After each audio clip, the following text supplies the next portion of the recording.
All right, I apologize for that. We had a glitch with our audio. We did call to order at 7:03. We did our Pledge of Allegiance. We did roll call, but I know that there are some counselors online that probably didn't hear that. So Counselor Donahue, are you here? I am here. Counselor Mankey, are you here? Here. Okay, so we're good. All right, so everyone is in attendance. We will continue on now with approval of the agenda. And I believe we have just a couple of changes to make this evening. Deputy Mayor Bedrejko, if you would.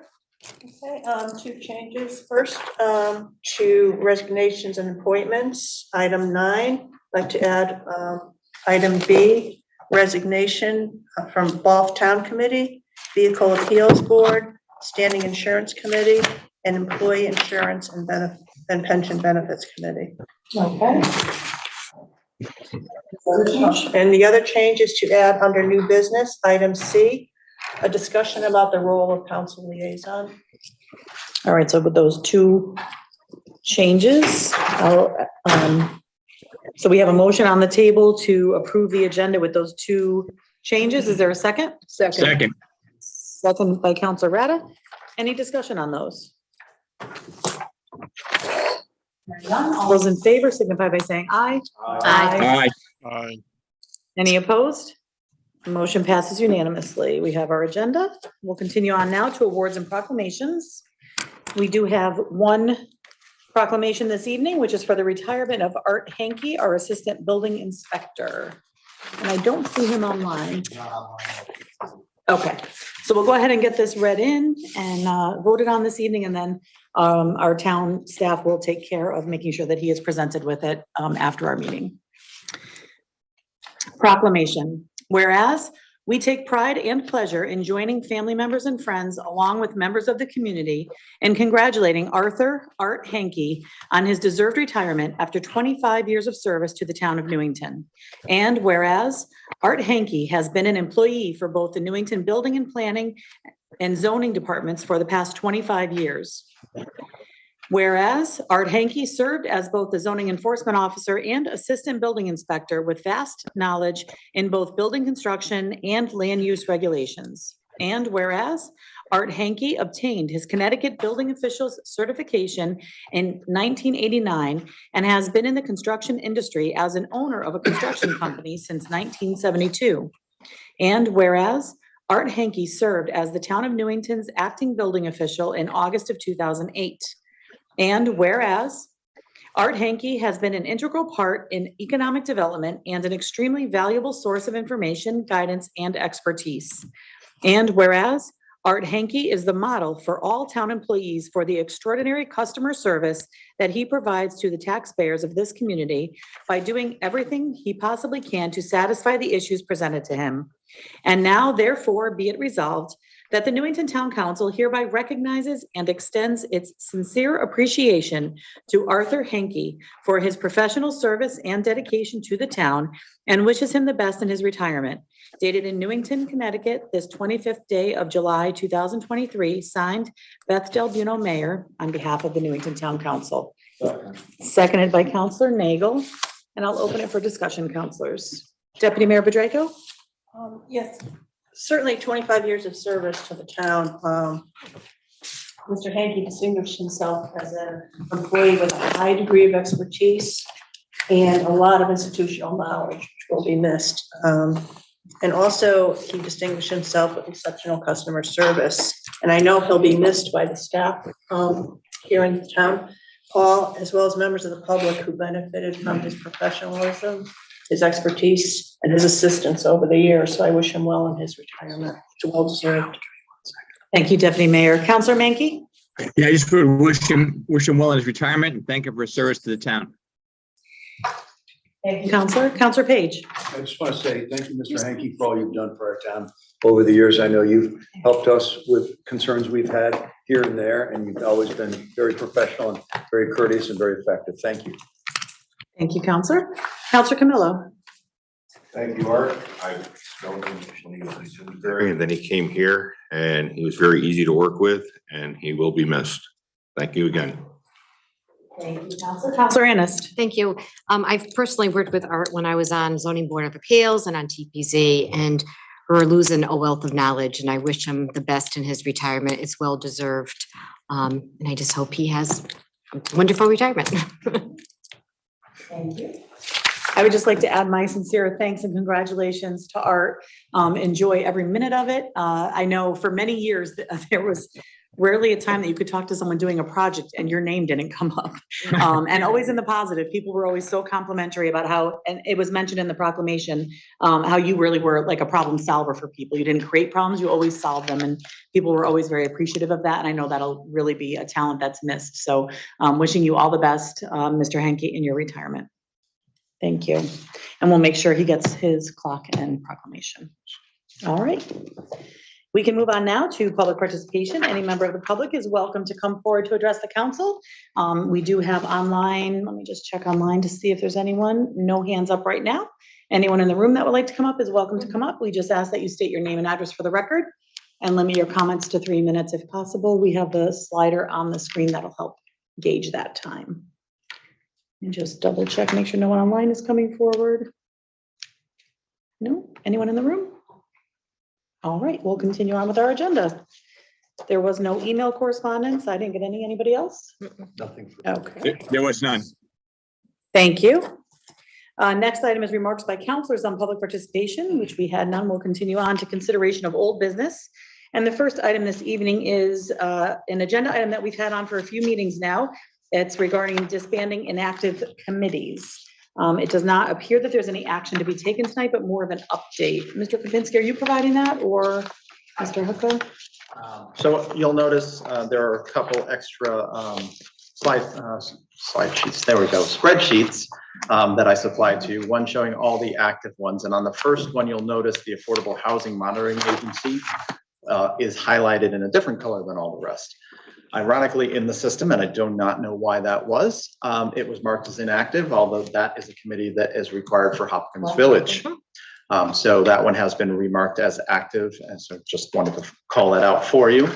You'll notice on the inactive listings, we're building up the listing of when each of those committees was specifically disbanded, just to have that history available more at our fingertips. And then, of course, the listing showing all of those committees specifically at this time. As we go through further and further, we'll have more to come before you. I do know the chairperson for the 150th is here this evening, and she'll be coming forward with her report shortly as well. Okay. Other than that, that's all I've got for you on that item. Okay, great. So we'll just continue this on to the next agenda and continue to update as we get more information on this. Correct. Councilors, any questions or comments? Councilor Page? Just thanks, Mayor. Just the idea is that we want to gather more information before making decisions about dissolving any of these. Yeah. Yeah, and there's just the public building committees especially need to have a final report attached to them. So even though there's a few we're looking at, we need to wait until those reports are finalized and brought forward.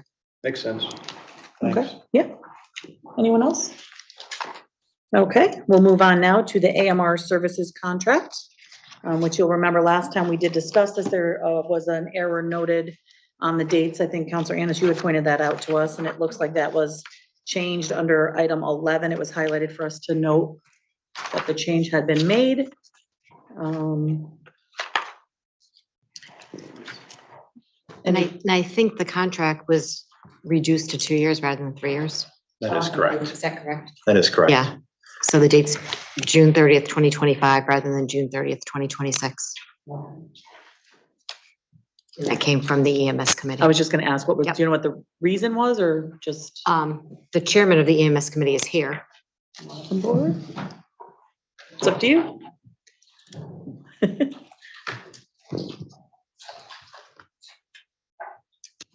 Double duty. Hello.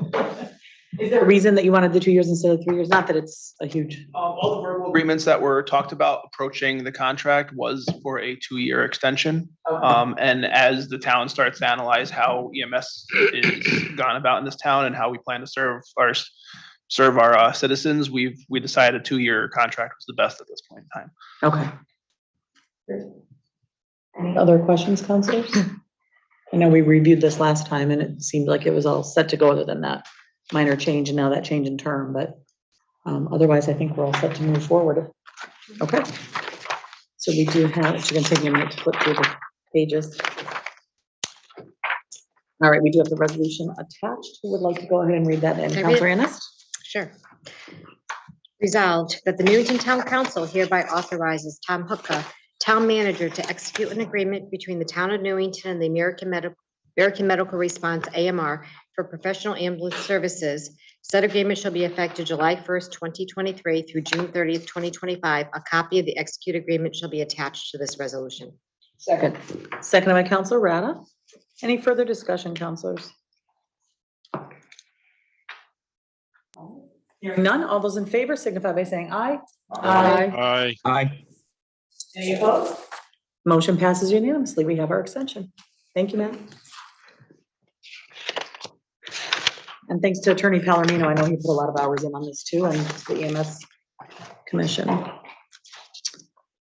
All right, next item this evening is the John Wallace Middle School bond language. So we had discussed this last time. We had some questions, I know. And the purpose tonight is for the introduction of the bonding resolution and to set the public hearing date. And this is for the Three Wings renovation project at John Wallace Middle School. Counselors, as you know, it was originally presented with a schedule that would be one wing per year. And we had asked for the possibility of doing them back to back, which had been mentioned. So we were presented in our packet this evening with three options with the original construction schedule of one wing per year. And then there's two schedules provided that are accelerated in nature. And the cost estimations are attached. Is Mr. Giacomo on with us? It is. Okay, Yes, I great. am. Welcome, Lou. Hi, good evening, everyone. Good evening. I'd like me to do a quick overview of the logic and the rationale behind the options. Yes, that would be great. Thank you. Okay, the simplest way I can have everybody visualize the same thing is think of it on a timeline. And you're going to, in the original concept, it was 28 months of spending money. So in trying to accelerate that process as much as we can, that 28 months starts really from when the shovel hits the ground doing the work.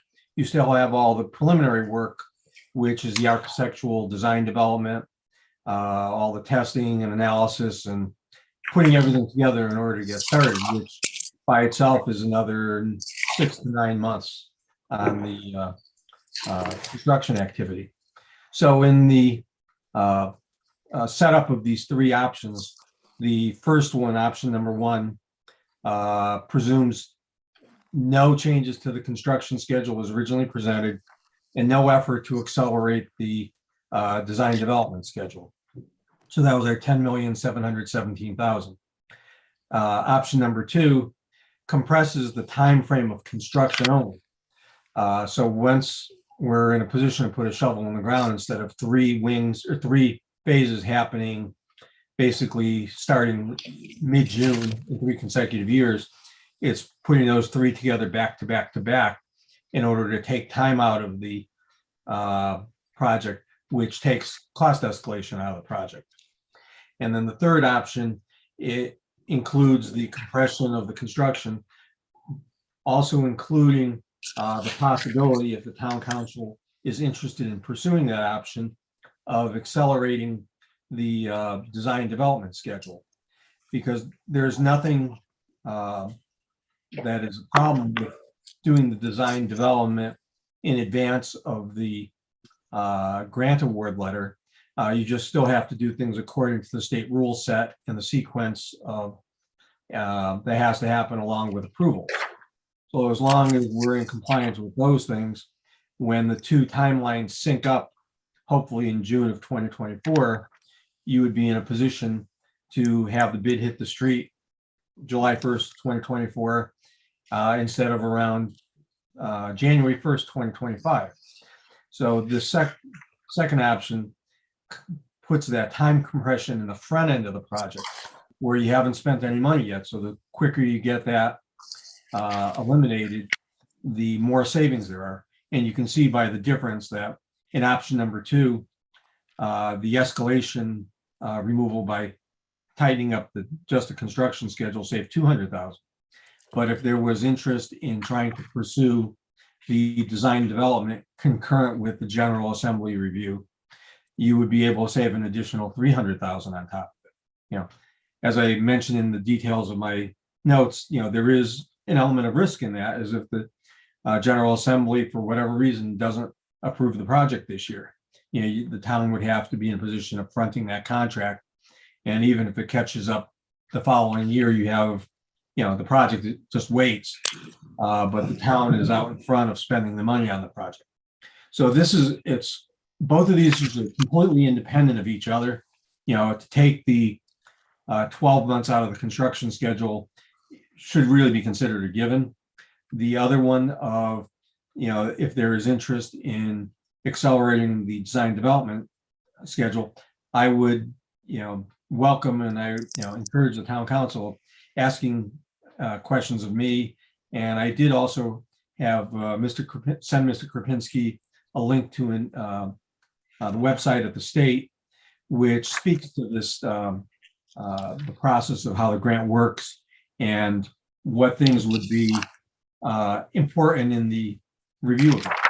So you can see down on the screen, you have the documents that are here. And this is how it works at the state once the referendum is complete. So if we're successful, or the community is successful passing the project in early November, by December 1st, we have to have a notification up to the state. And then they compile their initial list by December 15th. So if Mr. Krupinski would open the first link in that section, that goes into the all the details of how this actually goes about. And page 3 of this has the schedule of the projects that were brought forward December of last year. Or maybe page 4. It's soon. It's coming up here. Okay, right here. This is where it is. So last year, this was the aggregate of all the statewide activity for the different projects that were being proposed statewide for slightly over $1 billion, with $622 million as the anticipated state share for the construction grant. And you can see here, there's 3 categories that are listed, A, B, and C. You know, category A is a new building or something that is exclusively for additional enrollment capacity in that school district because of, you know, enrollment pressures. You know, they've had another, you know, 1,000 kids that are anticipated to be enrolled in the schools and they just don't have space for them. Category B is where this grant application would go, and under the consideration of an alteration. And because we're going to be taking an existing wing, we're not going to be changing the exterior footprint of the wing. We're just going to be doing all interior modifications and hardening the building and putting up true hard-walled classrooms to improve the education environment along with the security for the building, as that would be very highly rated in the B category that's here. So this gives you a smattering of the type of projects that are here. And then the C grouping are like administrative projects or lower level alteration projects that don't really address critical issues of the building. Like if it's just a general upgrade because it's aged and it's tired. You know, here we have legitimate safety concerns and improvements available for the academic setting for the children that would put us in a higher strata of the B category that's here. So this gives you just the basic sense of it. And then a couple pages further down, it gives a more detailed explanation of their definition of category A, B, and C, and how this is all put together. So in the middle of December, and this was on December 15th, this was published with a cover letter to the governor at that time. And they have to finalize that list to the governor by the end of January. So when the General Assembly gets into full deliberations for building the budget for next year, the recommendation list is set at that point. So if, presuming we're fortunate enough to have the referendum approved, by February 1st, you would know if you made the final cut for consideration at the General Assembly for next year. And then, you know, that would play itself out through the annual budget adoption process of the state, if it actually makes it. Okay. Now, in the scenario of if it doesn't make it, for some reason, the state decided they're only going to fund $300 million of projects instead of $1 billion in projects, and 75% of the projects are deferred. It would come back again next year onto the General Assembly list for consideration.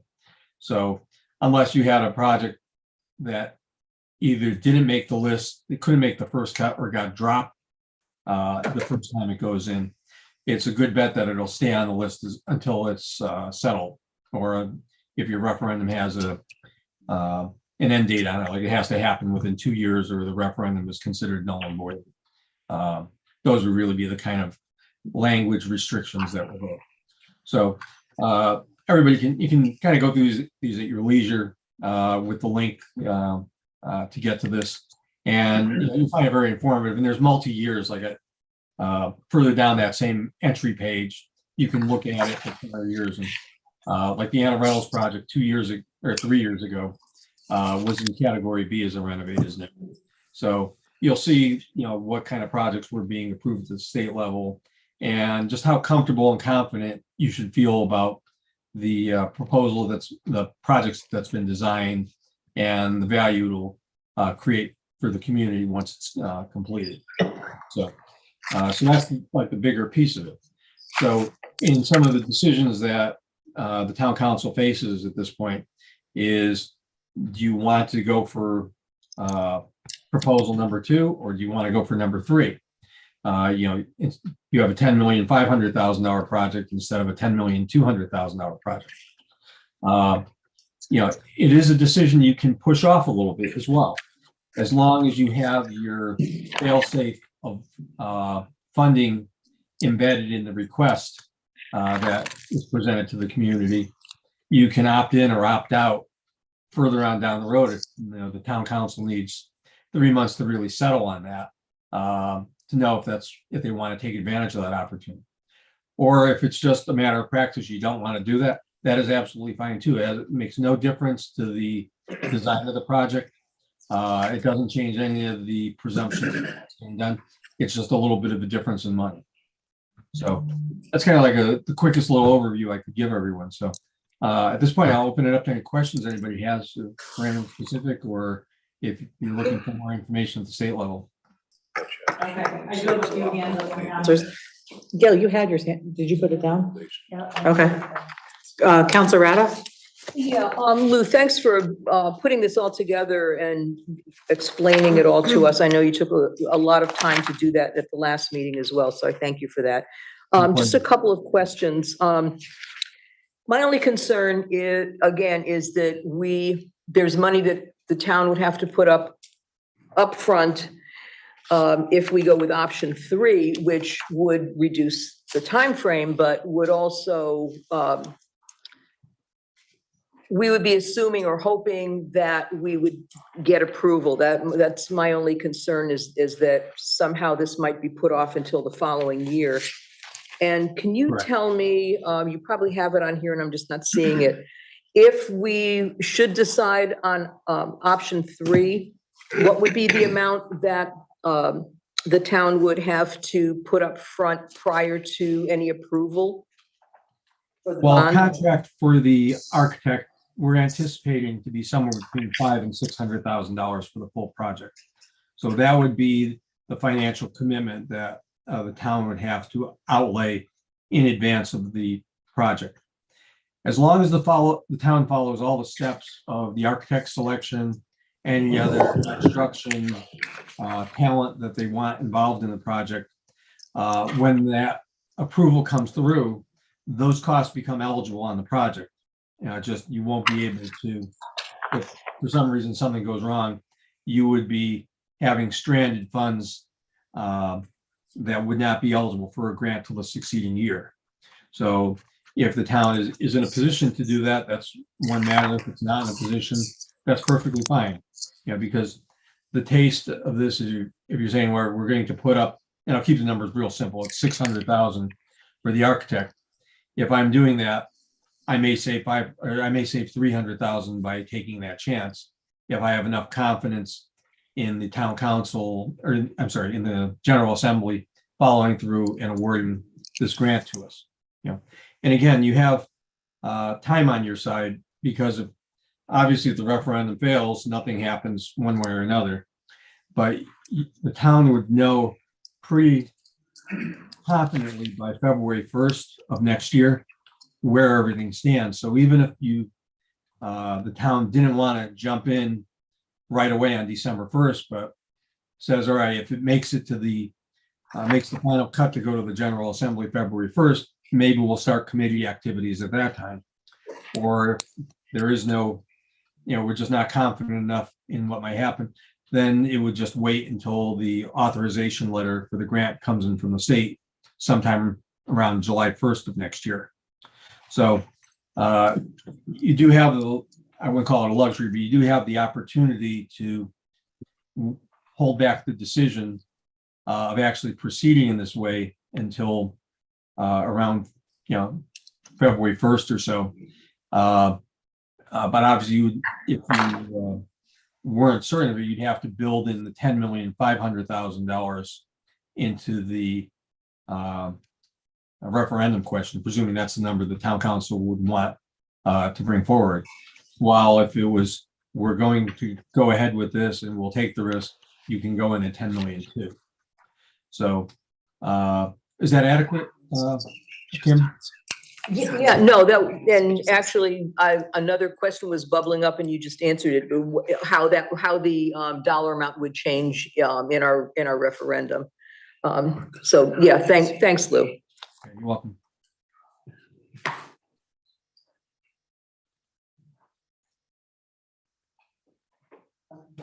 Sorry, Kim, you're all set? Yes, I am. Counselor Mankey? Yeah, I just want to state, I think it's been this council's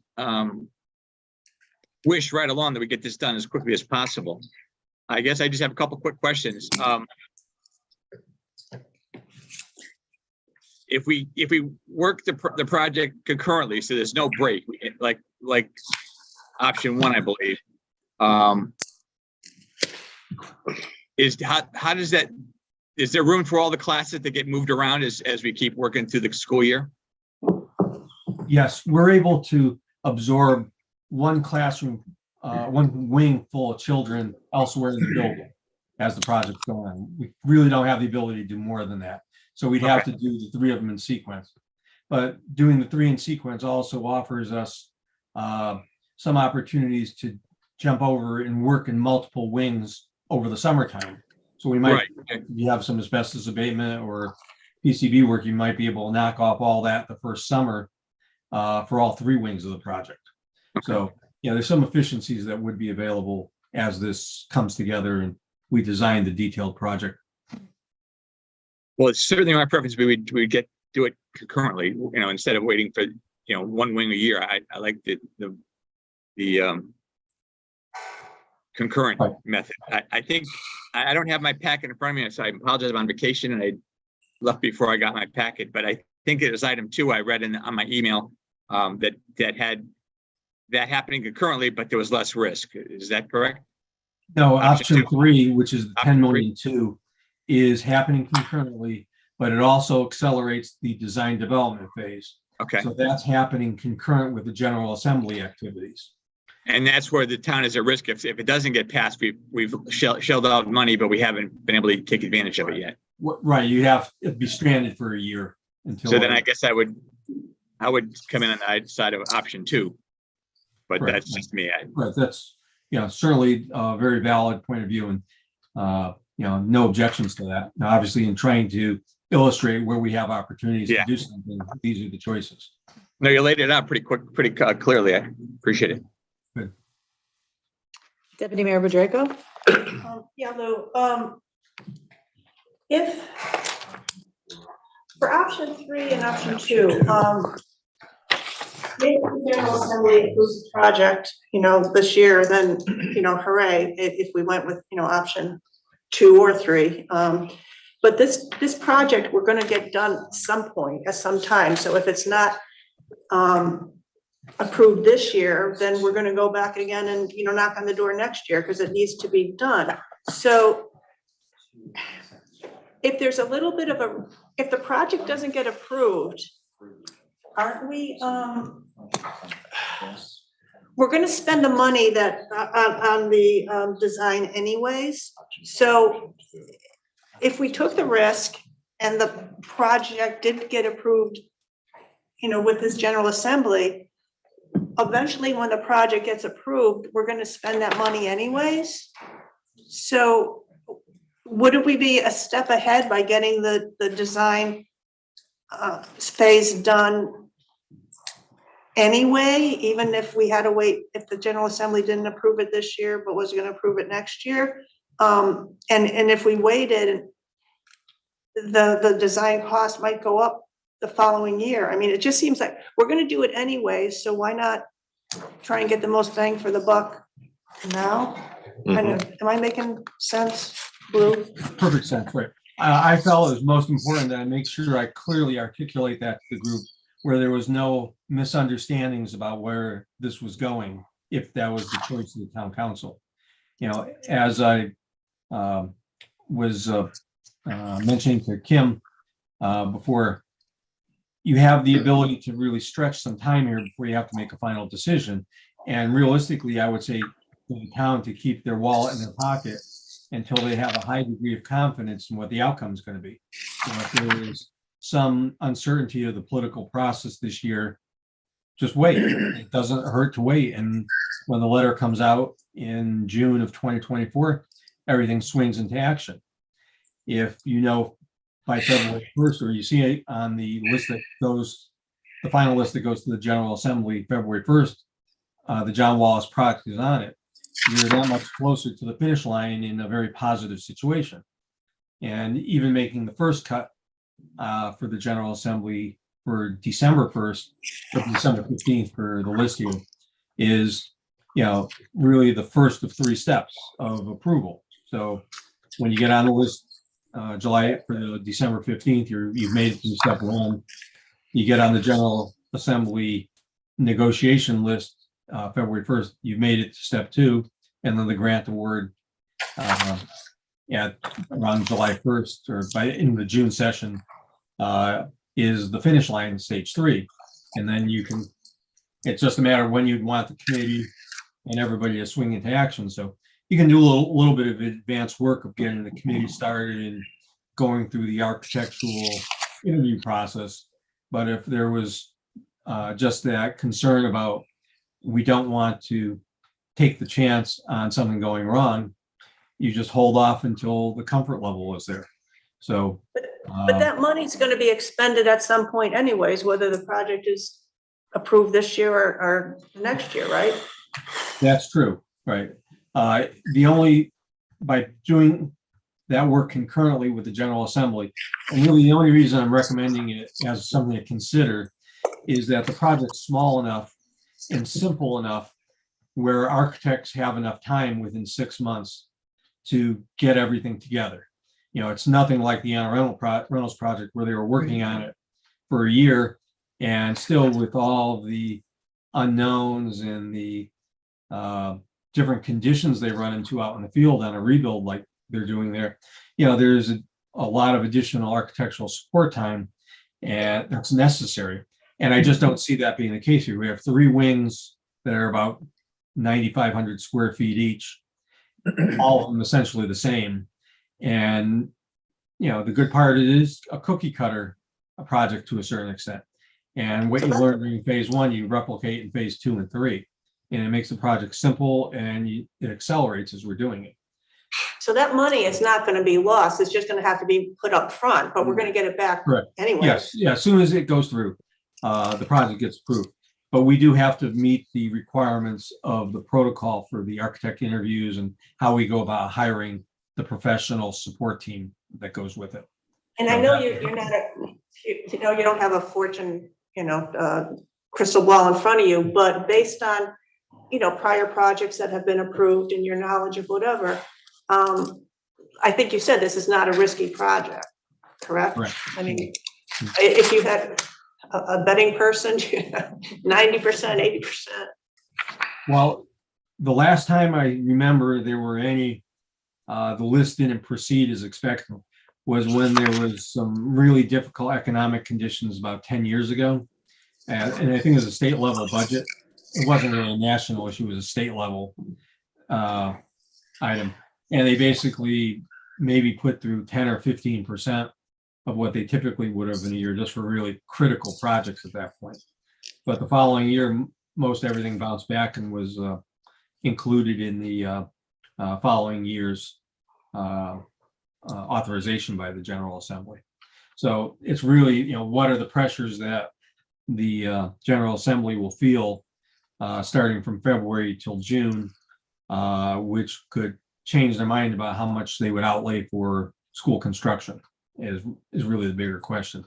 I don't see anything really on the horizon that would be a huge hit to anything right now, but things could change too. So Thank you. just be mindful of that.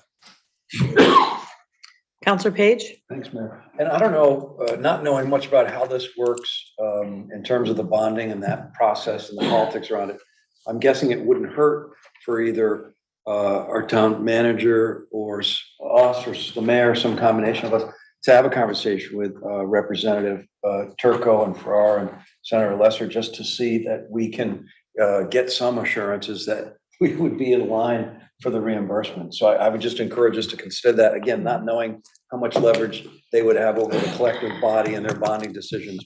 And then the second question I have is, earlier Lou gave us an explanation of those categories A, B, and C. It looked like in category B, as in the others, there was a lot of variance, some as low as a 20% plus or minus reimbursement, some as high as 96, if I could see it correctly with the mice type. Can you just speak to why those variances? Maybe you did already and I didn't catch it.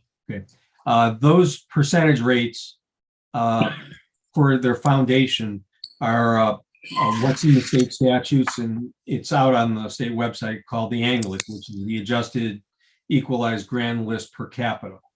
So that measures the financial strength of each community independent of each other against the collective ratings for the reimbursement rate. And that's what it's based on, the relative strength of the communities. So you can see, and it's not a bond rating, it's a combination of about 5 different factors of the economic power of each community individually. What's the per capita income in your community, the grand list size, and the grand list growth. Right. Yep.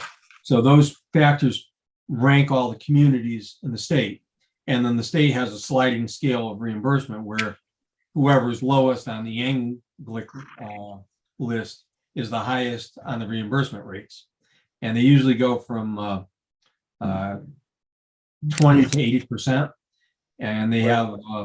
But they do have overrides, like you can see in the bold type, that there appears to have been special legislation going through, which adjusted the reimbursement rate for the 3 schools in Hartford to 95%.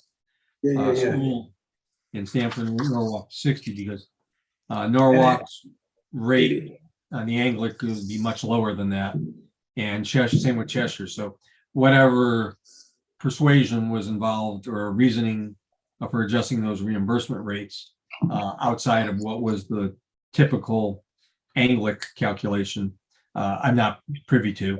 And I think maybe you presented or someone had presented in explaining what you just described. And I think, aren't we below the 50th percentile on that? So we would have certainly a higher than 50th percent reimbursement, wouldn't we?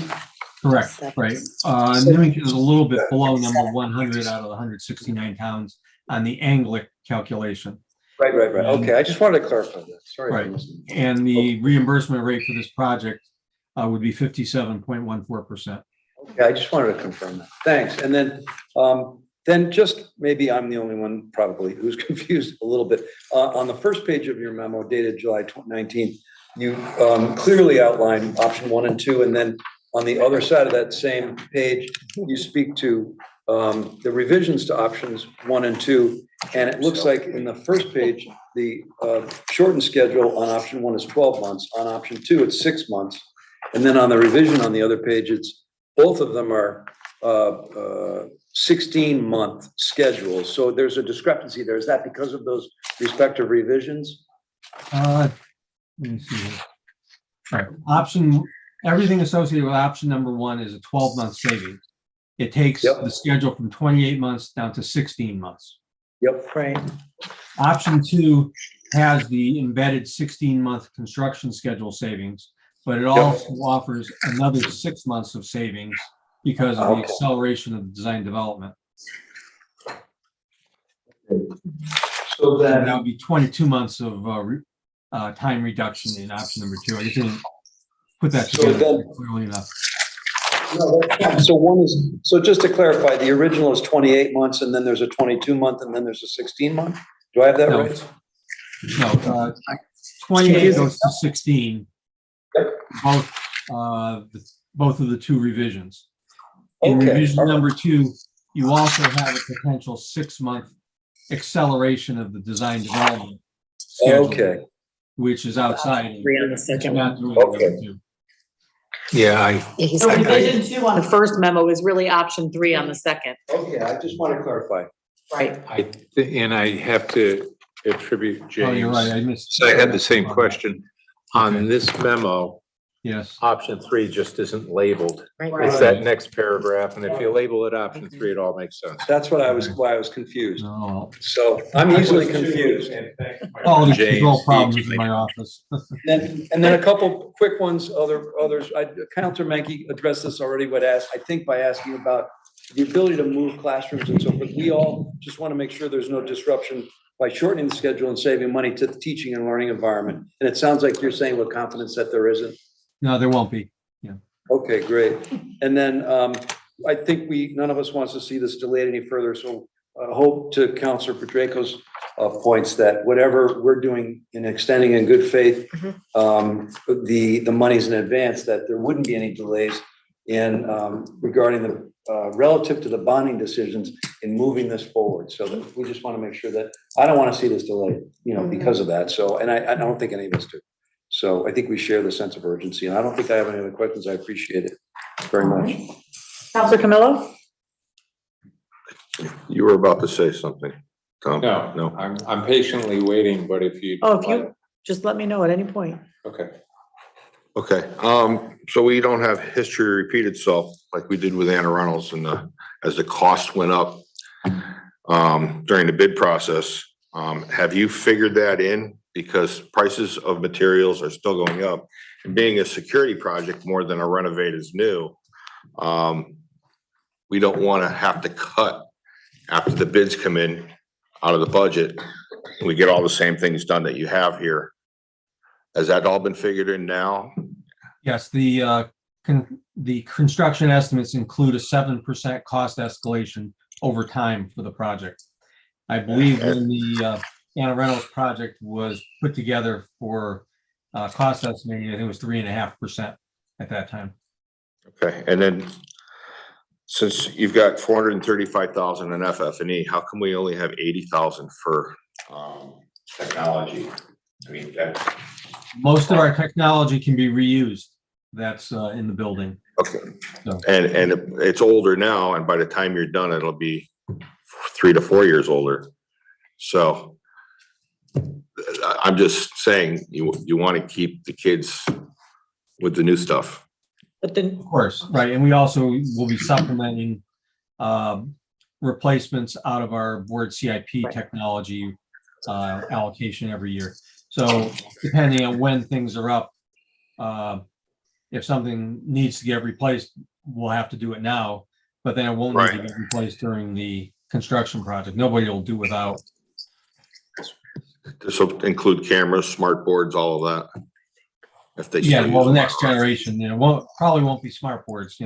What they're really high on these days is a large screen TV with something called a Vivi box, which is the interface which allows you to integrate the internet, touchscreen activity, and any other broadcasting type activities through that device on a wireless basis. So between our wireless internet and infrastructure in our building with Vivi, we have a very powerful combination. We have a couple of these setups upstairs on the 3rd floor, and they work great. And it's going to be a really nice end product that we have for everybody when we get through the project. Did we also include egress window in those classrooms? I know we had talked about it when you brought that forward to us. I mentioned it. Is Yes, that you part do of it? that. I don't, as of right now, window replacement will be part of this. The exact design of what will be spec'd, will be a decision down the road. So I didn't make any advancements in that area since you mentioned a couple meetings ago. But it's definitely something that will be reviewed by the architect and our security director and whatever is determined to be the best approach. Okay, and what's the lifespan of the rest of the school? Are you gonna come back in 3 years and say we need a new school? Oh, God, no. You'll be set here for 50 years, maybe more. I mean, you have, a Well, relatively new roof that's about 10 years old. You have real good turnover of the classroom areas and the, ongoing reinvestment we've been making over the years in all academic spaces around the district. I don't see any reason at all why we need to build another school unless it's just enrollment driven, where all of a sudden we go from 4,000 students to 6,500 students in town.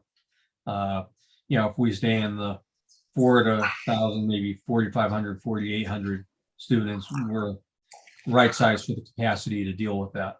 So I don't anticipate anything. It's just a matter of our general upkeep on the buildings. And as long as we do a good job with that, the buildings will last.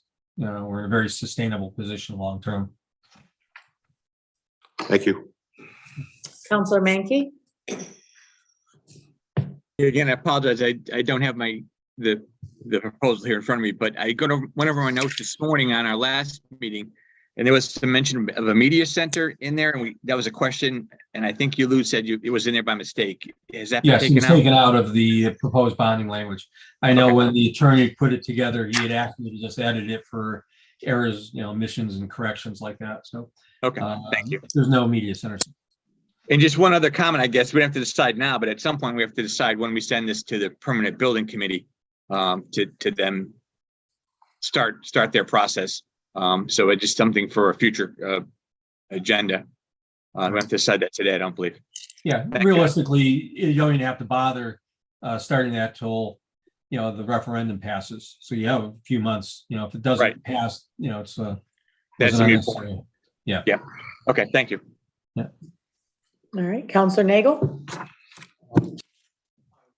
Of all these different options, whatever, that essentially we are, for lack of better words, at the mercy of the state, and it's more or less, frankly, a crapshoot in terms of what options we can take and what money's can be spent where, whatever. I agree with Deputy Mayor Draco about we're going to spend the money at one point or another, and the concern that other councilors have mentioned about safety being first and how this is important. So at this point, I'd be more comfortable, if that's the right word, with option number 2. So that is more or less a comment to let you know where I stand at this point. And also the other question I was going to ask was about the media center, which was just addressed by Mr. Mankey. We had received one resolution proposal in our packets and so on, and another one was just placed on our table. And just before we start, I was looking to see whether it was taken out or not, or what the status was. So I assumed that it has been removed, at least in the final one that we've gotten. And I'm glad that was cleared up. So more or less a comment. My question was answered already by you, Lou. Thank you for all you've done.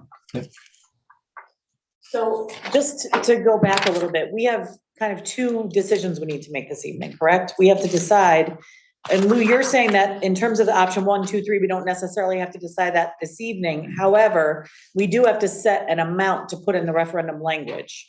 So we are kind of tied to those options, at least in our frame of thinking, in order to be able to set that amount, right? Yes, what I would provide a little bit of guidance here is you think if you take option number 2 as your foundation, which is the 10,500,000, And Yep. then as things unfold over the next few months and you have a much better sense of like what the General Assembly might do.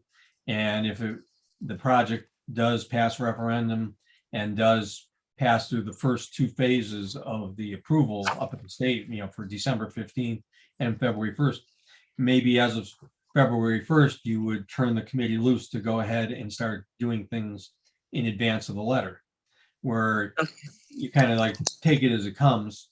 But if there's any, concerns or bad vibes that are happening, you just wait and you don't have to, incur any risk at all if you choose not to. And, we can get 4 months out of it. 4 months is still better than no months of. Right. And, there's no problem with that, but I certainly respect the nature of, expending money on a maybe of a promise. So that's, very compelling amount of money to talk about. So. Yeah, and I think in my reviewing these ahead of time and now after listening to the discussion, Lou, you know me a lot of years. I like to penny pinch a bit, but realistically, in looking at the risks associated with option 3, I also don't want to cut off our nose to spite our face on this project. I want to make sure this goes through, and I think the whole council feels really strongly about that. So it sounds to me, and correct me if I'm wrong, that option 2 would be kind of the middle of the road option. It would allow us to accelerate. It would still allow us, even though it's slightly more expensive than option 3, it would still be less risky for us to set the amount at that figure for the purpose of the referendum. And then if there were additional cost savings, clearly the town would get those, but it would at least be a little bit of a safer bet, so to speak, in terms of the way the process works. Correct. And if there was the taste for moving ahead after February 1st or whatever date Right. that there's comfort, you can just start at that point in time. So. Okay.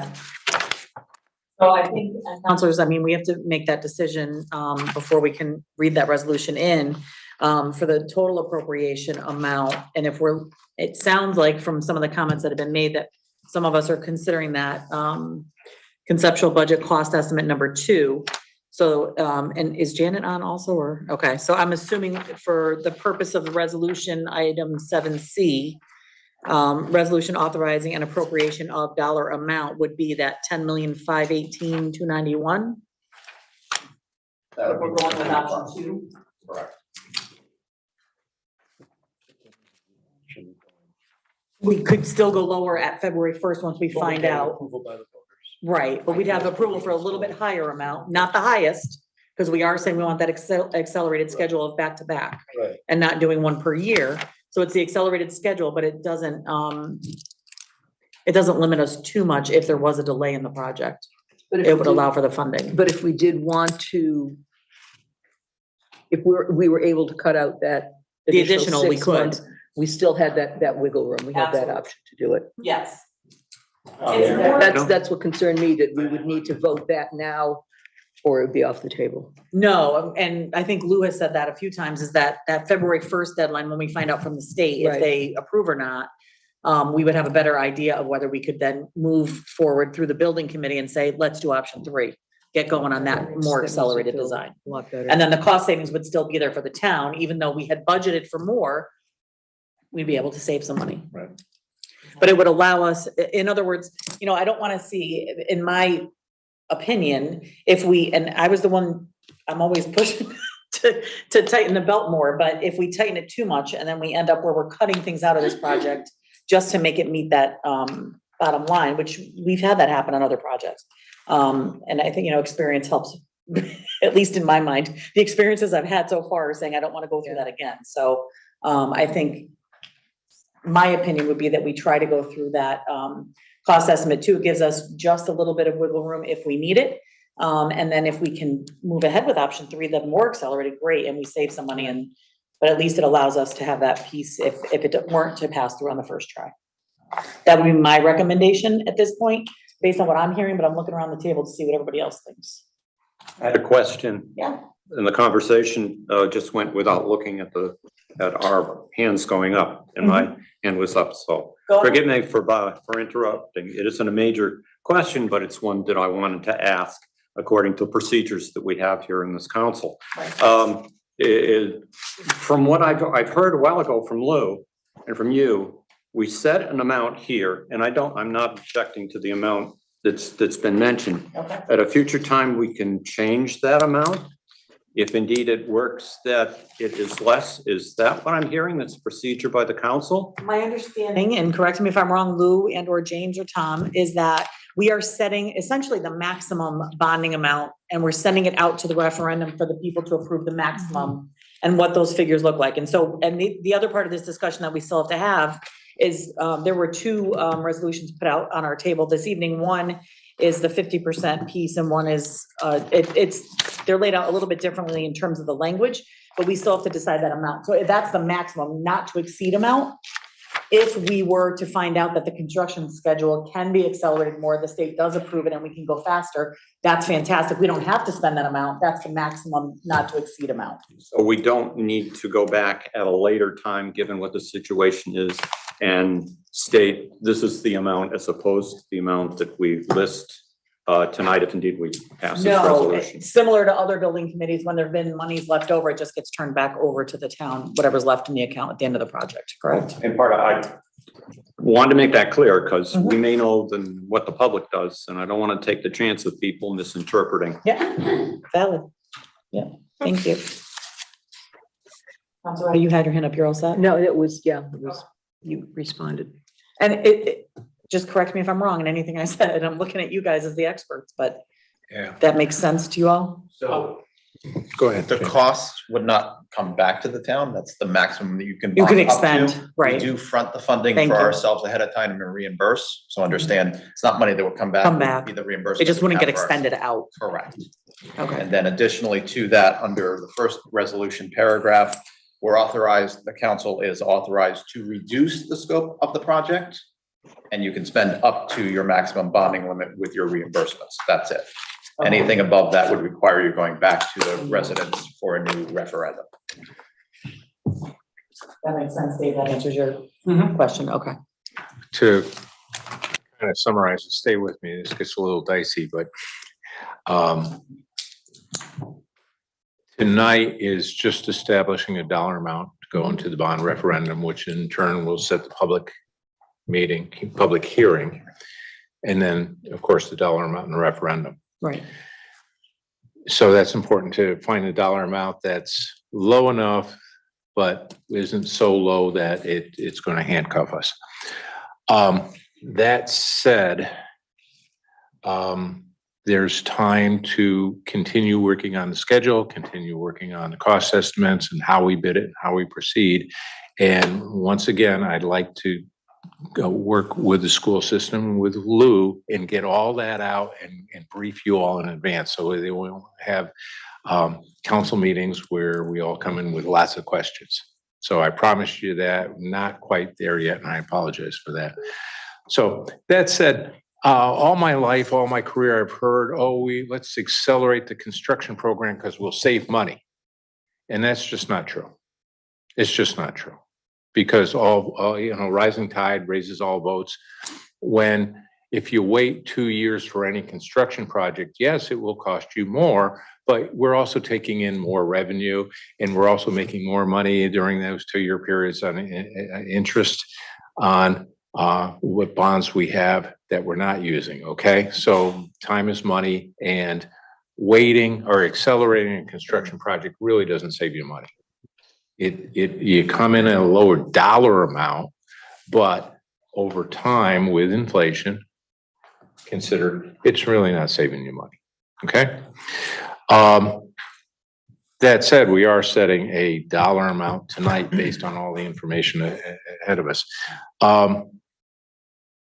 Option 2 and 3 will save time.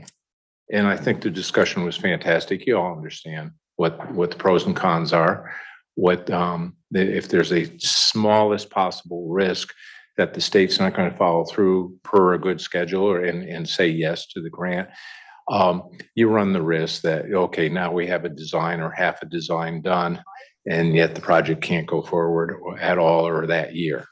Got that, and you all understand that. So it's more a acceleration, but not really a money saver.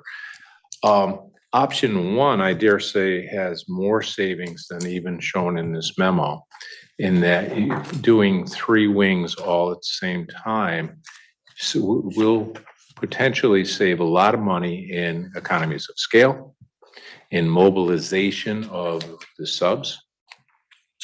Okay, that's option one on the memo of doing all 3 wings. No, option one, I think, is one per year. So it pushes it out for 3 full years.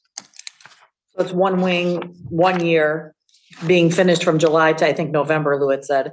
And then the school year continues on. And then the next year in July, they would start the 2nd wing. And then the next year, they would start the 3rd wing, which I think is a concern for the council. We wanted this project to happen as quickly as possible, given some of the safety and security On the pieces. sentence, and again, this is what we should flesh out before these meetings. I'm focusing right in the middle of the paragraph. The alternative project plan would be to do the 3 wings consecutively without a break. So is option one doing all 3 wings at the same time as opposed to the original plan of spacing them out? No, so option one was the first plan that was presented to us, and Lou, you can jump in if I'm wrong, but option one was the first plan, which was July to November, school year continues, July to November, school year continues, July to November, school year continues. So it would take 3 full school years to accomplish. The options 2 and 3 were brought to us when we said, do we really need to waste all of those months not getting something done, instead of just doing, then when one's finished in November or December, starting the next wing, and then when that one's finished, starting the next wing immediately. Okay, so I'm really confused. Option one says construction schedule shortened by approximately 12 months. Do all 3 wings consecutively without a break. This would improve the timeline of the project by 12 months. Which memo you're looking at? I'm sorry. looking at the very plain one, July 19th. The confusion between it is the language of the options versus the estimates. It's very confusing. The memo is very confusing. Yeah, we have options and we have Yeah, estimates. Options are under estimates. each of the estimates. Yeah. And then on top of that is, as we discussed earlier, option 3 on this memo was not labeled. It's that 3rd paragraph. So I'm a little lost as, are we doing this project in three years? Or are we doing all wings at the same time? So Lou, can you jump in on that? So option one. Right, Go ahead. correct. Option one is the start a project every 12 months. It'll take 5 months or so to finish, and then you have a 7-month hiatus. Start again in June, repeat for the next 2 years till you get to the completion. Option number, or construction budget cost estimate number 2, takes that 28-month original schedule when you have those off months, link out the months of no activity, run them back to back. It brings the schedule, the working schedule, down to 16 months to do that. 5.5 months per wing to get through the 3 wings. And since we'll be doing it in that fashion, we would, in all probability, design the schedule where in that first summer, we would be able to do work on all 3 wings concurrently, depending on, what exactly we need to accomplish and what won't disrupt the active wings when school starts again. So the final work plan would be different, significantly different based on which of the alternatives you follow. Cost estimate number 3 is exactly the same as cost estimate number 2 as far as a construction build schedule. It starts and works under the same 16-month schedule. The difference between 2 and 3 is in number 3, the design development at the front end of the project is compressed by 6 months. If the town were willing to, start the architectural work concurrent with when the grant is either submitted to the General Assembly in December, or if you're starting after the next affirmation of the success of the grant at February 1st, but prior to the middle of June notification from the state, once you get a formal commitment from them. So it's just a way of getting downtime out, which in a volatile construction cost world that we've been in the last 2.5 years Anytime you can squeeze out of the project will create the elimination of some portion of your cost escalation factor. So, you know, from a construction operation standpoint, there's only two items presented here. You know, the original 28-month, which is 2 years plus the 5-6 months in the third year to finish the third wing, compared to a 16-month back-to-back construction sequence that's going on. And option number 3, or cost estimate number 3, just also includes the compression of time on the front end of the project to be able to take advantage of, you know, two things going on concurrently early on to save time. So Mayor, if I could. Absolutely. So Lou, the school system is able to function if you do all 3 wings concurrently, is that correct? No, in sequence. You know, it's one after another after another. Well, we don't have enough space to be able to handle closing down all 3 wings simultaneously. It'd be like 500 displaced. Okay, so in this memo, when you say all 3 wings consecutively without a break, you mean one wing after another after another, Correct. as opposed to one wing, take a break, another wing, take a break, and another wing and finish. Right. Okay. So in any event, you have to sync the construction with the needs of the classrooms, the school system, so that the plumbers will be mobilized 3 different times, no matter what. Potentially, right. And we would look for those efficiencies of certain tasks and work we can do over that first summer that may apply to 2 or 3 of the wings at the same time. So that would be all part of, you know, how the design development works out and what options we see is, you know, what would work. Like we can get, you know, all the above the ceiling HVAC work done at the same time in one summer. That would be a big savings, both in time and future aggravation. And even if those aren't activated or just activated in a temporary condition during the transition of the construction, it would still be definite positive benefits that would be available to the town because of that. Okay, so again, because this really threw me. Consecutive means all at the same time. You're not doing all 3 rings all at the same time under any scenario. That's not possible.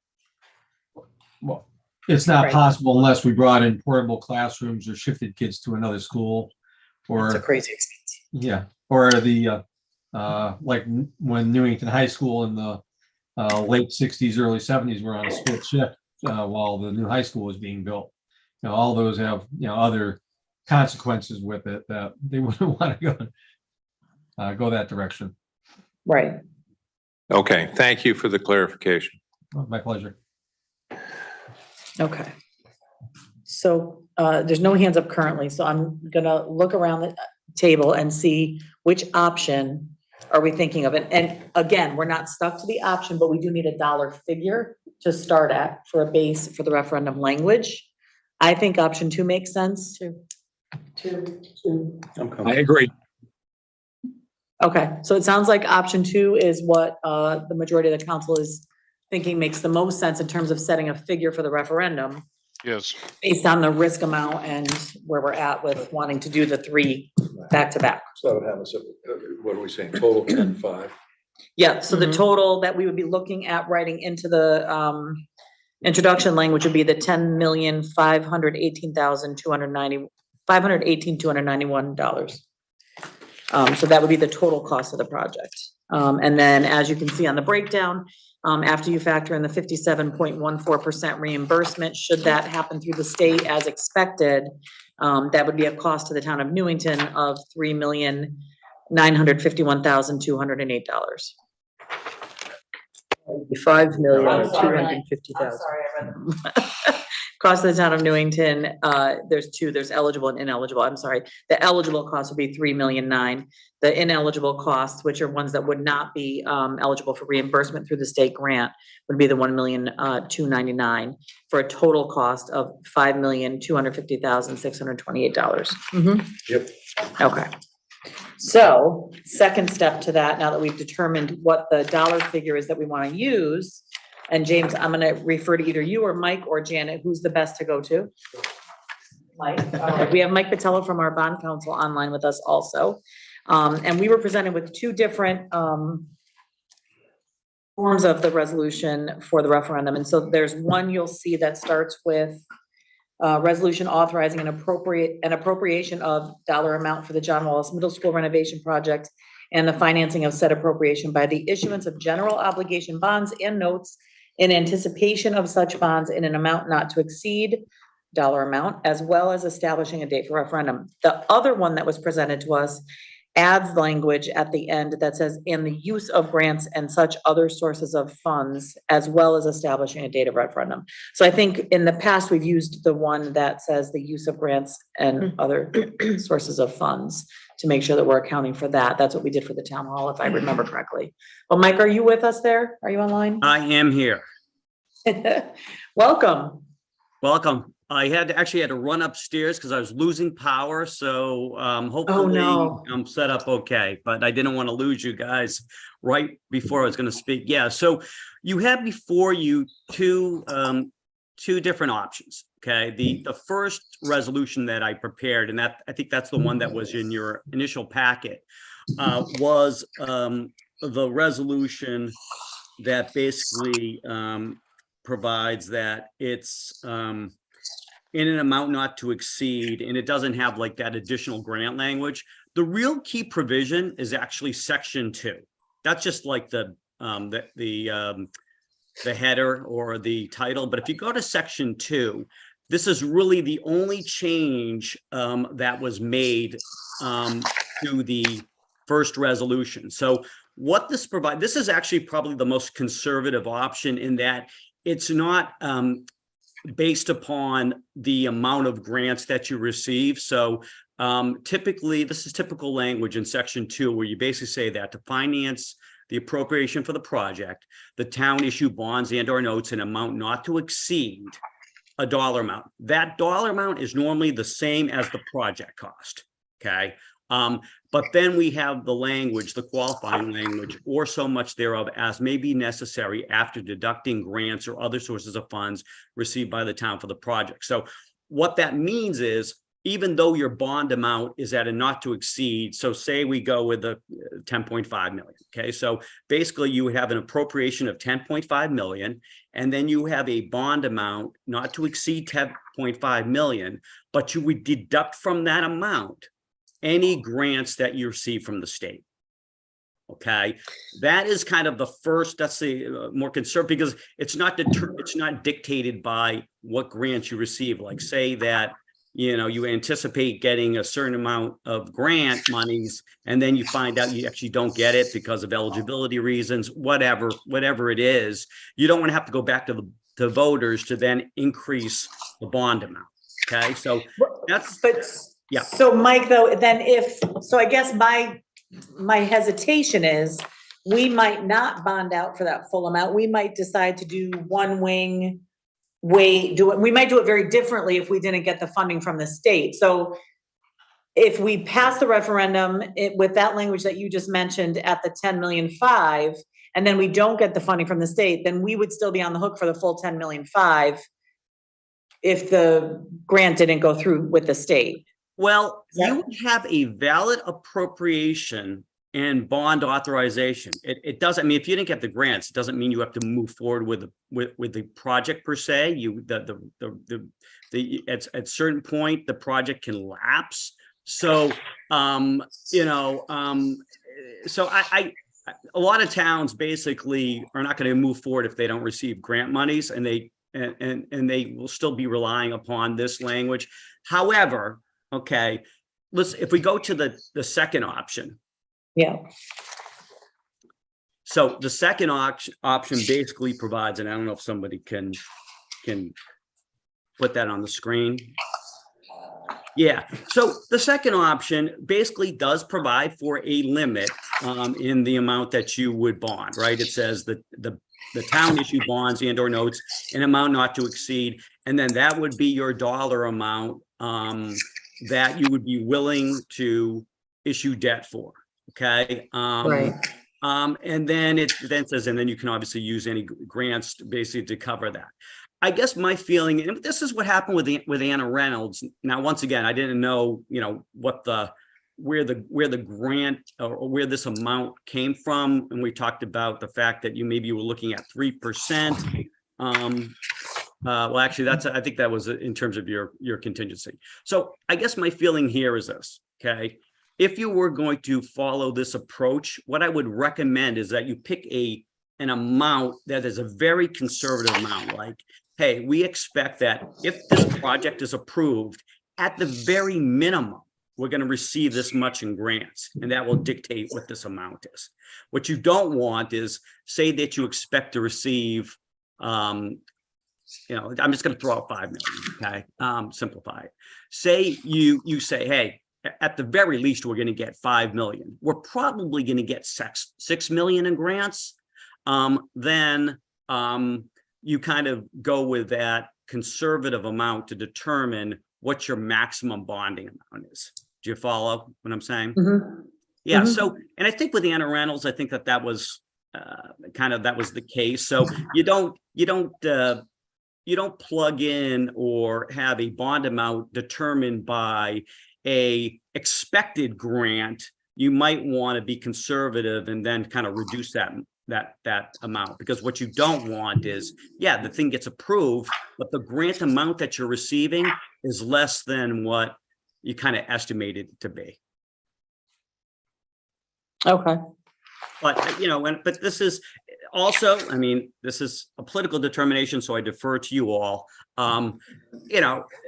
Sometimes towns will say, you know what, we want to have a maximum bond amount because this is also something from a, it might be more palatable to voters if they see, hey, we're not doing Right. this, we expect the grants, and this is kind of how we're doing it. But it's riskier in that, hey, if you don't get that amount, then you have to kind of go back to the voters for, additional monies.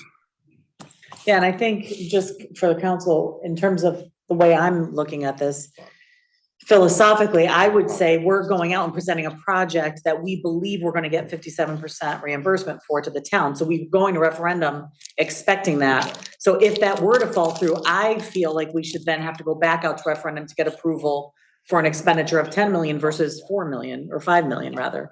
You know what I'm saying? So like, to me, in terms of transparency for the voter, if we're going to referendum, I want them to be voting on what the expenditure will be. And if we think the expenditure is going to be 5,100,000, and that doesn't happen because of the state funding, which I don't think is going to be a problem, knock on wood, right? But Yeah. if it were a problem, I would still feel better going back out to the voters and saying, all right, now, because we didn't get the funding, we still value this project enough, but the cost to you now is 10 million, and letting the voters decide that.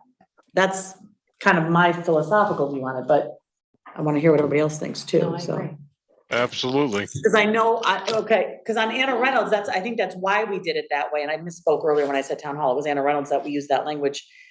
We set it as a not to exceed amount, but it was also based on the fact that we were gonna get a certain level of funding so that people knew exactly what was gonna be expected of them in terms of the expenditure. So I think philosophically, that's why we did it for Anna Reynolds the way we did it, so. Yeah.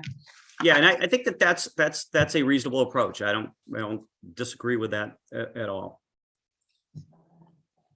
Counselor Page. What I would also say, can I just say, in terms of the appropriate, in terms of the project cost amount, so basically what this is technically it's a appropriation and bond resolution. You're appropriating monies and you're authorizing bonding to partially cover that appropriation. The other part is with grants, grant monies, right? So in terms of the project, I think you guys were talking about 10.5. So yeah, was it 10.5? 10.5, yeah. You might want to go with a slightly higher amount, just because, once again, if you're a couple dollars short, and I'm not saying a big, I mean, but oftentimes that's what towns will do. They'll have, yeah, this project is probably like 10.53, well, we might do 10.55 or 10 point, something where you have some cushion. That's just a point that I wanted to make. So I think, and I guess I'm asking this as a question, we're picking the middle of the road figure. So there's the 10.7 figure, and then the best option presented was a 10,192,000. So we're looking at that middle of the road figure of 10.5, but we're also talking about, in the language for the referendum, making it that we wouldn't exceed 50%, but we're expecting a 57%. Yep. So realistically, that builds in a 7% cushion, so to speak, in terms of our funding, right? I'm saying that correctly. So in other words, we're saying 50% we're willing to spend up to, which gives us that extra 7% based on the 57% funding from the state. Right.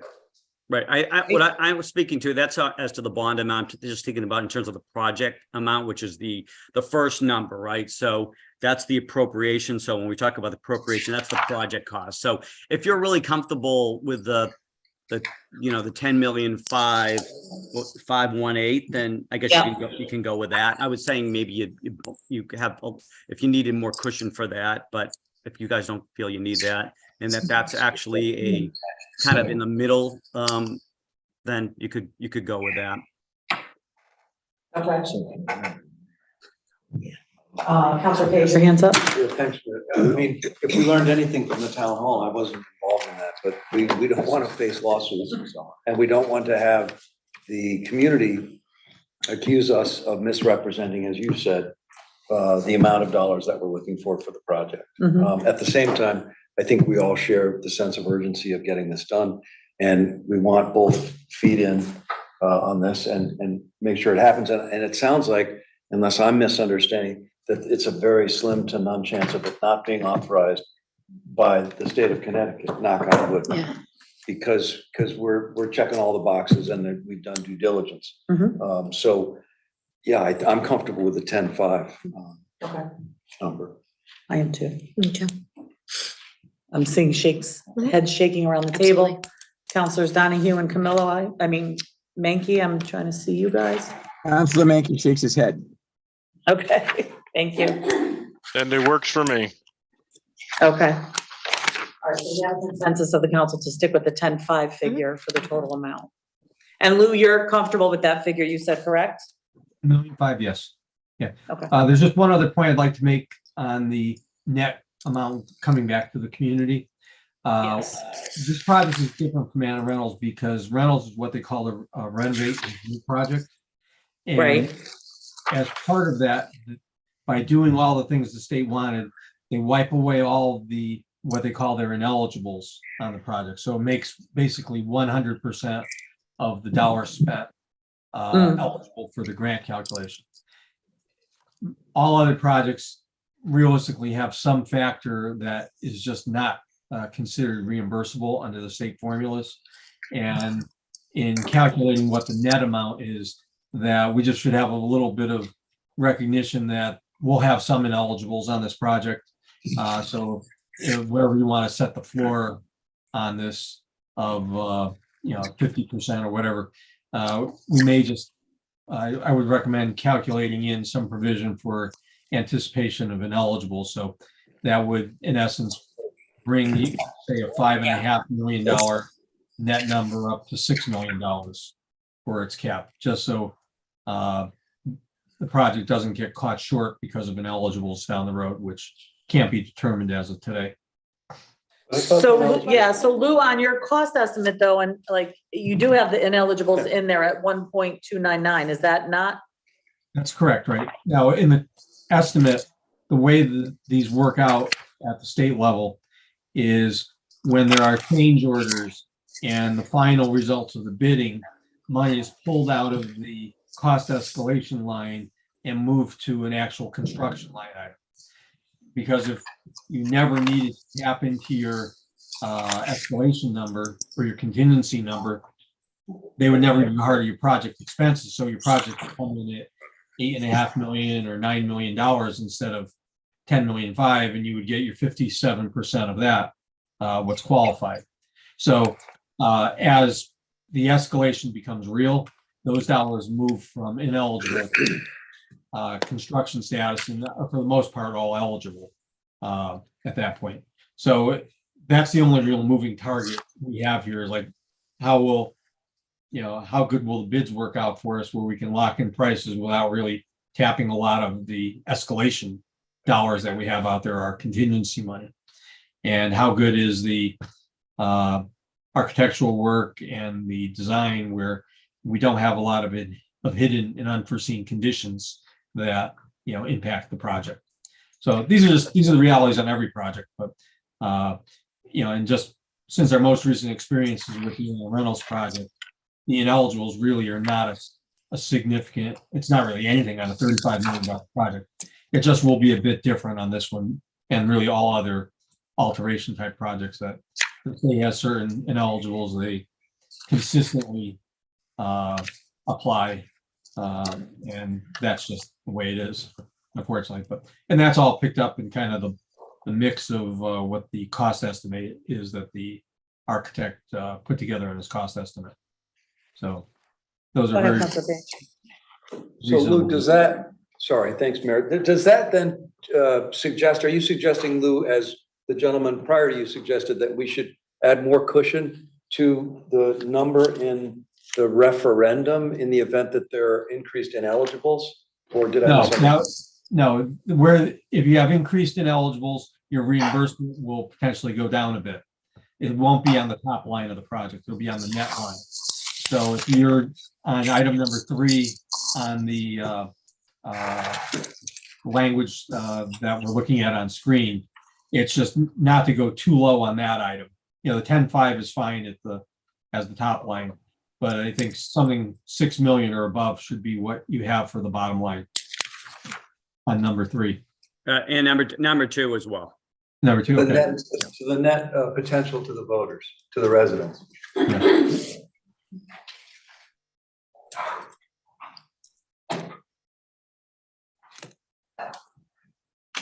Just taking it all in.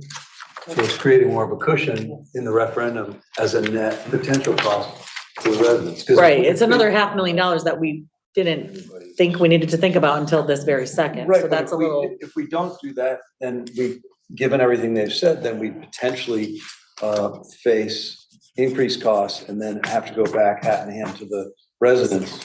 And that hasn't gone over well in the past. And remember, it's a maximum amount, it's a not to exceed amount. Here's what we considered. Here's another option. We're just everybody's just kind of looking at it for a second. I'm sorry for the delay. Go ahead. Okay, Lou, so the 10.5 stays the same, but under the total cost of Newington, you're saying to increase that to 6 million? Is that what you're saying? Lou? Well, I would recommend something along in that general area. And that would be just a matter of what the net reimbursement rate comes back to the town as, where, you would not be issuing all 10,500,000 in bonds. But in case things don't work out perfectly, you have a little bit of flexibility here where even if the project costs end up being 10 million, but we only get $3.8 million of reimbursement because of however it works out, then we would need to bond $6.2 million in that scenario.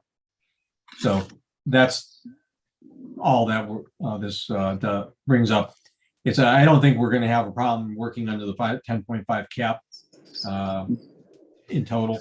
It's just because you have to go through the grant review, they declare and determine what certain ineligibles are that they just won't pay for.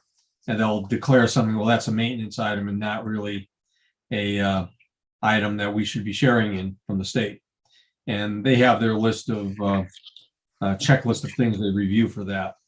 And that will be based on whatever the final design development is. And we obviously are mindful that we won't walk into a situation where there's a lot of unnecessary ineligibles that are there, but I just can't promise that we would avoid all of them. So it's just the reality of dealing with renovation construction from the state perspective. So I have a question in terms of timeline, because I feel like we're trying to make a square peg fit in a circle hole right now. Like there's so many questions still here. So, and I had asked this of you earlier, James, but in general, from everyone on the call, in terms of the timeline of making sure that this gets set and into referendum, is there a reason we have to take action on this tonight, or could we move this to our next meeting for action? Who knows the timeline for me? Mike. 60, yeah, so, okay, James, you have the timeline, good. And certainly, counselors, if we need to, we can schedule a special meeting for this too. We don't want to rush if we aren't comfortable, but. Hearing. We're gonna do it before August 2nd. James, you want me to, I mean, one key date, this is Mike Patel, one key date is that you need to send this to referendum at least 60 days prior to the referendum date. So it's like, what, September 7th, right? I mean, it's not like that, but let me just look if there's any, that's really kind of the key date is the 60 days. So when's your meeting after the 8th? September. The 22nd would be our following meeting in August. Yeah. Which we are considering canceling, so we would either not cancel or schedule a special meeting in its place, depending upon what the council wanted to do. Yeah, I mean, you could do that. I mean, you could go to the next meeting.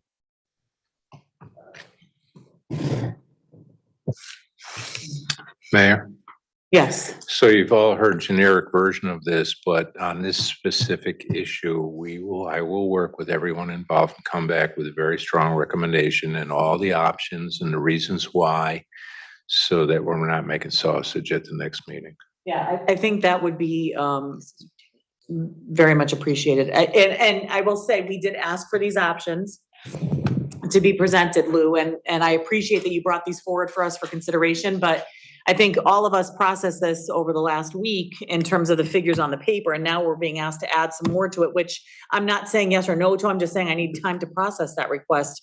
It's another more than half, almost $750,000, $750,000 to consider adding to that line item, which we may need to do. But I think personally, I feel like I need some more time to process that, having just heard that, thinking we were going in a certain direction. Counselor Page. Logically, from Counselor Rand, I'm people who sorry. know about this, it makes sense. I just think that given what you said and given the large difference in, sorry, you had your hand up. I do. In what we thought we were talking about and now what we're being asked for logical reasons, it is a lot. So I'm agreeing Yeah. it would be nice to have a little more time to process that and make sure we're doing right by the residents. Go ahead, Counselor Rada, sorry about Thank that. Sorry. You asked the question that I had raised my hand to ask, what our schedule, review with us the schedule, because I feel like I need time to process this and Mr. Hutke, I think having something brought to us that has been thoroughly digested and sausage has been made, and we're not creating it here, would be much more beneficial than trying to come up with a decision tonight, which I don't think all of us would be comfortable making.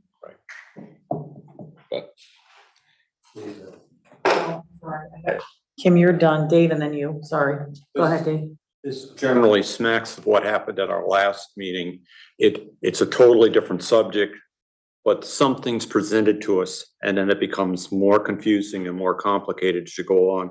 And then just when you think you have some kind of idea, another figure is thrown in, whether it's right or not. Right.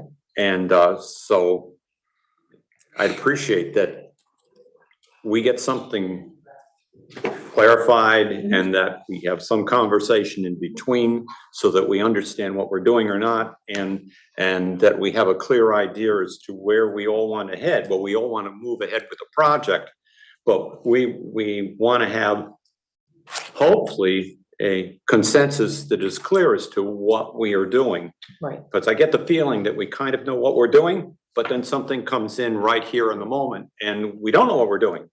So I wanted to make that comment clear, and I appreciate that, as the town manager pointed out, that this being clear, so this being presented to us in a clearer manner so that we have confidence in advance as to what direction we want to go, even though we may make some changes during the meeting itself. Counselor Camilla? Tom, you'll have enough time between now and our next meeting to go over all this? Yeah, I think so. I think all the pieces are here. We'll just sit down with the team. We'll sit down with Lou and our bond counsel, our finance director, and make sure, in fact, all the pieces are laid out in front of us, and then we'll come back with the best group decision. I'm a little embarrassed y'all doing my job, and that shouldn't be. And your name is, you're gonna be just the hit owner the of the ground, so. project anyhow. In the end, you'll sign the paper, you're the owner of the job, so. You're scaring me. You're just getting your feet wet, so we'll give you this one, but you know. Yeah, right. No, so- and thank you. We should have enough time. We'll make it work. Well, and I will say, I and the entire council are committed to this project. So if we need special meetings, if we need to do, we will do what needs to happen to get this to referendum. We just want to make sure that in doing so, we're making the best decision we can for the project and for the people, right? We want to make sure that we pick the right dollar amount that fits the project and that is as transparent as we can be to the taxpayer. And in order to do that, we'll take some time and make sure we're making that best decision we can based on advice from our trusted folks. So, okay. So I think at this point, we're going to go ahead and table this to our next agenda, or just move it to the next agenda. And we'll continue with our agenda. Thank you, Lou and Mike, for your input, truly, because I think you at least have educated us quite a bit on the pieces of this that we now need to consider more in detail prior to our next meeting. So thank you both. You're very welcome. You're welcome. Have a good night. All right, have a great evening. Okay, bye-bye. You too. Thank you. All right. I feel better that we have some extra time to breathe on that one. Even if it's just a special meeting. Yep. Yeah, have to. It's just. All right. So we're going to continue on now to refunds for July 25th. Deputy Mayor Badraco. Resolved that property tax refunds in the amount of $161.96 are hereby approved in the individual amounts, and for those named on request for refund of an overpayment of taxes certified by the revenue collector, a list of which is attached to this resolution. Second. Seconded by Counselor Rada. Any discussion, counselors? None. All those in favor signify by saying aye. Aye. Any opposed? Motion passes unanimously. Am I the only one thinking of the Muppets with the two guys in the balcony? The two guys in the balcony on the Muppets? Come on. The voices from up top, all right. Next item this evening is resignations and appointments. We're going to start with a resignation for the Board of Parks and Recreation. Would you? That the Newington Town Council hereby accepts the resignation of Richard De Silva as a member of the Board of Parks and Recreation in accordance with email correspondence dated July 17th, 2023, and effective immediately. Second, sorry. Second by Councilor Nagel. Any discussion on this? Hearing none. All those in favor signify by saying aye. Aye. Opposed? Motion passes unanimously. And then we have our additional item that we added at the beginning, which is there's four resignations. It's here. It was on our desk when we got here. Oh, the resolution's incorrect and what was provided, so sorry. It should be clerk. I'll just take a moment to get that resolution. I heard it beforehand, but I'll have it on the screen for you in just a moment. July 22nd. And I got the wrong one there. All right, we can do it. I can read it. Based on the previous one. So it would be move that the Newington Town Council hereby accepts the resignation of Clark Castell as a member of the Balf Town Committee, Vehicle Appeals Board, Standing Insurance Committee, and Employee Insurance and Pension Benefits Committees. Second. Second by Councilor Camillo. Any discussion? Yes. Yeah, I just want to say that it's with some degree of hesitation and sadness that we're processing this resignation. Mr. Castell has been very active, certainly as a former town councilor. He's involved in so many committees, makes his presence known throughout town. I know he's leaving Newington, and it's a loss for Newington. Wish him well in his new home.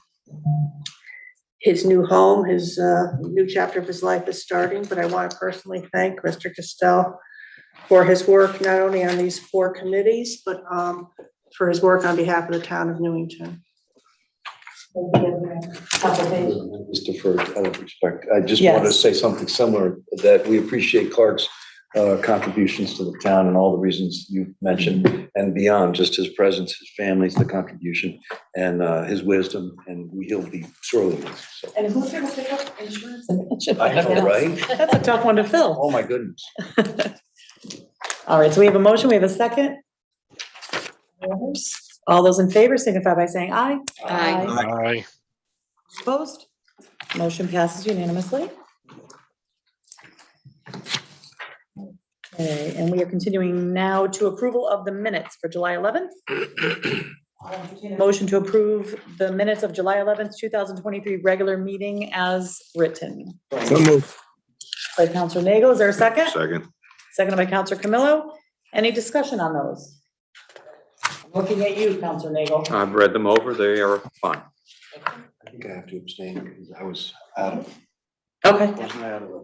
I wasn't here. That was one that you were not here for. Right. Yes, you were doing the hula in I was. Hawaii. All I right. don't want to know. So we have the motion, we have the second, no changes to be made. All those in favor signify by saying aye. Aye. Any opposed? Any abstentions? One abstention for Counselor Page, who was absent at that meeting. Thank you. So motion passes 8-1. Next item this evening, we're moving on to new business. We have in our packets an item for the sale of town-owned property at 690 Cedar Street. You will remember, folks, that we've done this more than once with some changes in staffing. The previous motion that we had passed was for the town manager, acting town manager, Mr. Kopinski, to act on our behalf on the sale of this property. And so because we have a new town manager, we need to revise that or redo the motion to authorize Tom Hutka, our new town manager, to execute the documents necessary for the sale of that property. And we did get an update that things are moving along, and they're hoping, if things continue on the path that they are, to be looking at a September closing, mid-September closing. So we'll keep you posted on that as we know for sure, but right now it's a tentative date. Who would like to read this motion in? Next meeting. Oh, Next I'm meeting. sorry, this is new business. I apologize. Okay. I'm on a roll. So this is a new motion that we'll consider at next meeting. Counselor Point Page. for discussion. Yes. Okay, thanks, Mayor. Mhm.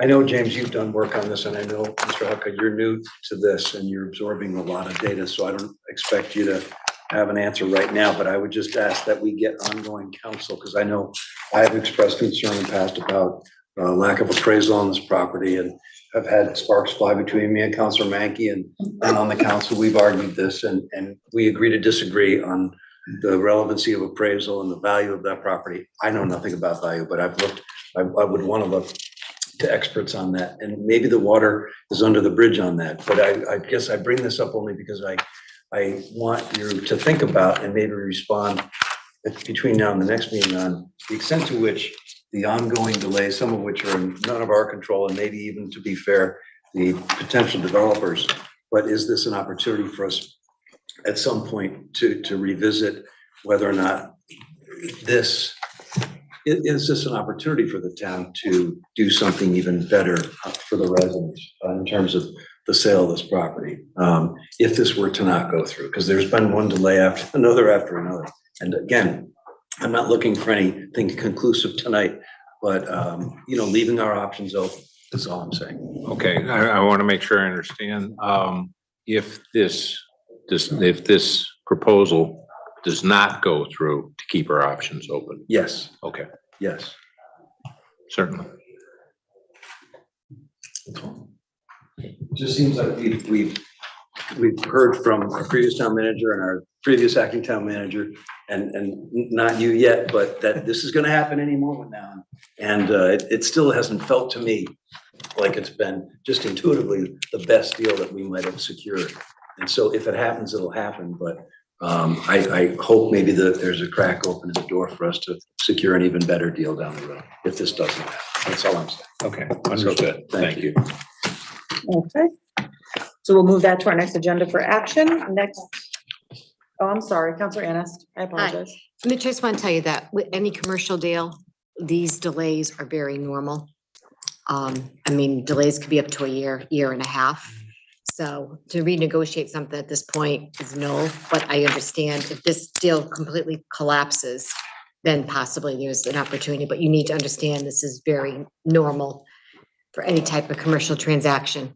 Right, and I'm not advocating or in any way suggesting the town withdraw from this process. You know, that sounds like that might be inappropriate at best, and I don't know if it would be illegal at worst, but I'm just suggesting that we look at all options. That's all. Okay. Next item this evening is amendment to the adopted meeting schedule, cancel August 22nd, 2023 meeting. So counselors, we had discussed the possibility, which we typically do. This is a pretty common practice to cancel one of our summer meetings and have just a short hiatus. I would just say that the purpose of tonight is to open it as a discussion item so that if we see timeline wise and in terms of our agendas, at our next meeting that it makes sense to cancel, we would have that option to do so through normal business procedures. So moving into old business and not having to waive the rules. So the reason for bringing it up this evening was so that it keeps that option open should we see that we would like to do that at our next meeting. Any questions or concerns or thoughts? Go I ahead. just want to thank Deputy Mayor Draco for bringing this up, and maybe for whomever else was involved, because I know when I came on board, there wasn't a lot of orientation as to the specifics around liaison. Oh, we didn't even get to that one yet. We're still on the canceling. Sorry. Oh, I'm sorry. Nope, we're moving on to that one I had next. liaison. You were ready for it. I'll call on you first. Sorry about that. That's okay. So we'll move the canceling the August 22nd meeting to the next agenda for consideration. We'll see where we're at in terms of upcoming business at that point. Okay, so now moving on to the added item, which is discussion regarding the roles of council liaisons. And Deputy Mayor Draco had brought this up at our agenda setting and had asked that we at least entertain a discussion around it. So I'm going to turn it over to you and then I'll call on you first, Mitch. I know Councilor Page and I have talked about this, since he came on board, as well as Councilor Rada and I. And there is really nothing written in any of our documents that I can find that describes what the role of a council liaison is. And over the course, when I came on, I was basically told by one person, don't worry about it, you don't even have to go, read the minutes if you want to. And then others, through the course of my experience said, no, you really do need to go. And I know that, and there's confusion about even from the commissions that we sit as liaisons on, about, I know some chairs of commissions have actually written down attendance, whether or not, their council liaison is in attendance at the meeting. Others have, complained about the council liaisons aren't present. But in the terms of my understanding of what the role is in conversations, I think with almost all of you on this board, on the town council, the role of council liaison is basically just to facilitate communication between the boards and commissions and the council. And I didn't want to get bogged down in having, let's create a subcommittee to explore it and blah, blah, blah. I mean, it's really not, it's just a question of putting down on paper what I think most of us here right now understand what our role is. So I took the liberty of drafting just a description on what the role of town council liaison is based on what I think most of us here have experienced. And I garnered this from other towns who do Define definitions of what a council liaison is. So what I thought I would do is this, maybe, pass it out, which, James did, And maybe, I don't know whether we have to discuss it now, but if you want to kind of take it back, read it, and if there's any questions or additions or issues, you know, you get it back to me, I could revise it, or we can discuss it at the next meeting, or discuss it now, I don't care. But it also needs to be published somewhere, I believe. And the only logical place I could find is under our boards and commissions handbook. Board, there's actually a page which describes for each board and commission what a definition of what the role is. There's regular members, the definition, alternate members, the definition, ex officio members, the definition, and it could be added in here is what the role of council liaison is. Because again, some of the, you know, some people feel that we're there and we speak on behalf of the council, which we don't. Some people, some counselors, not anybody here, but in the past have thought that, well, we should have a, you know, a place in all the discussions that go on at the boards and commission. We don't. We're just, I mean, the board and commission, they have the power. We're here, we're there to just kind of listen and bring back any issues or, and report, you know, at all our town council meetings, if there's anything of significance. You know, it's not a question of, you know, regurgitating the minutes of what happened at the meeting, but if there's something of interest and significance. So you each have a copy of, you know, just a rough draft I came up with. And if you want to either discuss it now or discuss it at the next meeting. There's a couple of hands up. Counselor Menke? Yeah, I think Counselor Page had first dibs on the discussion. You're right, I did promise I that. will yield my time to Counselor Page. That's It's okay. because I was probably falling asleep and I wasn't paying attention. But I did want to thank Gail for your work on this. And the only thing I would add tonight, I know we've got another executive meeting after this and it's getting later, so we don't have to go on. I would just say thank you, but also that I'd like to communicate through this possibly, but in an ongoing way to the respective councils and boards and commissions and their leadership, that they should know. I mean, my cell phone is everywhere online, and you can reach out to any one of us, whoever is the appointed person, so that, you know, you can reach out to us and let us know if you have a concern that you'd like brought to the council. We're happy to do that. That's all. In addition to all of our responsibility to demonstrate initiative in that regard. So that's all. Thank you. Good suggestion. Thanks, Councilor Menke. All right, Counselor Menke, go ahead. I Thank would you for just- keeping me in line too. I did promise you Yeah, that. no problem. Even from New Jersey, I can do it. I would thank Deputy Mayor Pacheco for putting this together. I think it's a good document. I'd like some more time to take a look at it and read it over. I think we could probably include this in the, as she suggested, in the bylaws or the handbook. We also could put it in maybe into the procedures for the council that we adopt every 2 years, or we can add it to that place there. But I think it's something to discuss, and we should all be on the same page. So thank you. Thank you, Counselor Menke. Counselor Riley? Again, Gail, thank you very much for putting this together. I know we have had conversations, and it seems that you and I are liaisons together on several of the boards and commissions, and some will acknowledge that the liaison is there. Some will, I mean, you know, that's not necessary, but sometimes that occurs, sometimes it doesn't. On some of the boards and commissions, we are even asked if we would like some time, is there anything that we would like to share from the council to the board? Others, we are not invited to do that, but to speak only if during public participation, during public participation as a resident of the town. So, you know, it's different depending upon where we're sitting and what board and commission we're liaison to. So I think this is very helpful. I'll go through it. Thanks for putting it together. I know it probably took you some time to do it. And thanks for being thoughtful on this. Well, we've all experienced both sides of the coin. Yeah. So we will go ahead and move this on to our next agenda for further discussion. Okay. All right. Thank you, Deputy Mayor. All right, next item this evening, we're moving into written and oral communications from the town manager. Mr. Hucka, do you have anything you'd like to share this evening? No, thank you, though. Next item is liaison committee reports. Counselor Nagel. The Senior Center and Disabled Center had a special meeting last night. Since there were a lot of information that needed to be shared, some with you as a liaison. To be as brief as I can, forgive me if I give this, mix up this anachronism.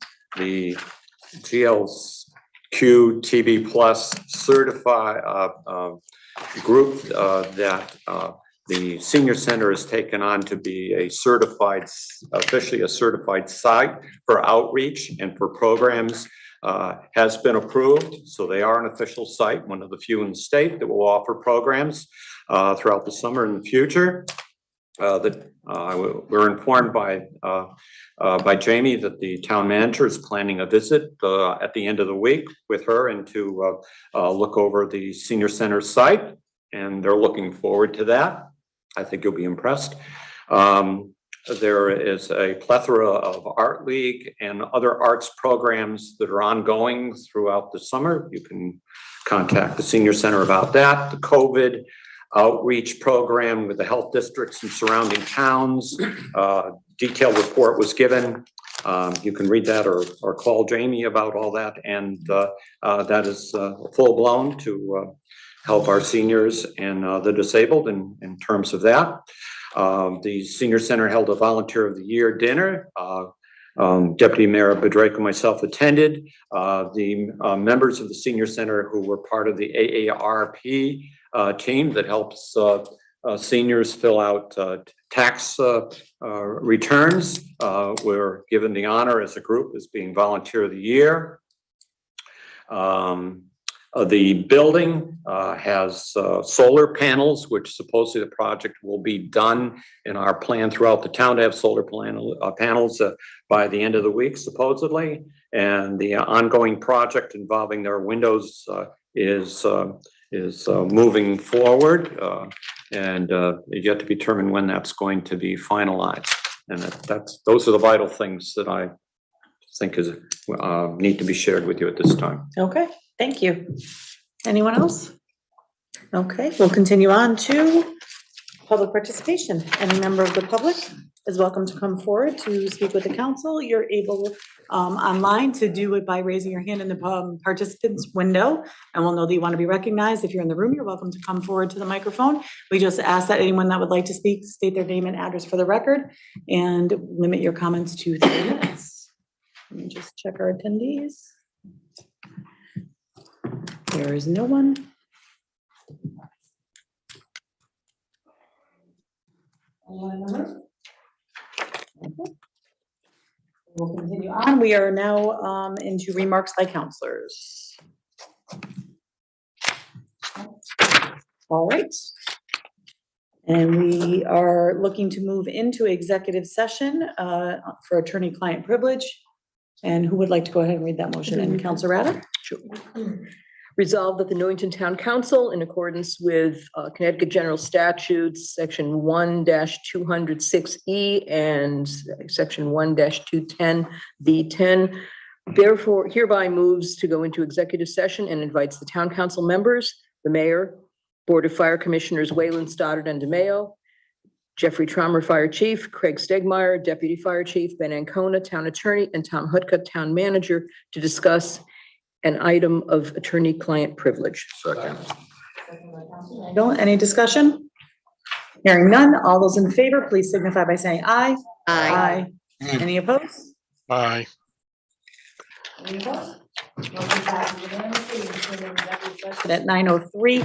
Counselors, if you need a quick break, we can take a quick break and run back. And for those that are participating online, is there a separate link for the counselors that are participating online? This afternoon, the meeting is currently open at this time. So Counselors Mankey and Donahue, there should be a separate link that you were emailed for executive session. Yeah, thank you. Yeah, I got it. Thank you. Okay, we'll see you there. Thank you.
Nothing.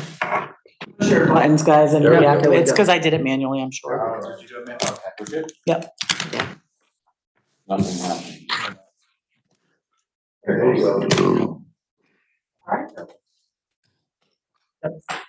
All right. Gonna wait for the slide to change. We are back in regular session at 10:11 PM. There is no recommended action after executive session, so that being the case, I'll entertain a motion to adjourn. So moved. Second. Moved by Counselor Nagel, seconded by Counselor Anist. All those in favor signify by saying aye. Aye. Any opposed? Motion passes 7-0. We stand adjourned at 10:12 PM. Thank you. Thank you. Thank you, everybody. Thank you. Good night.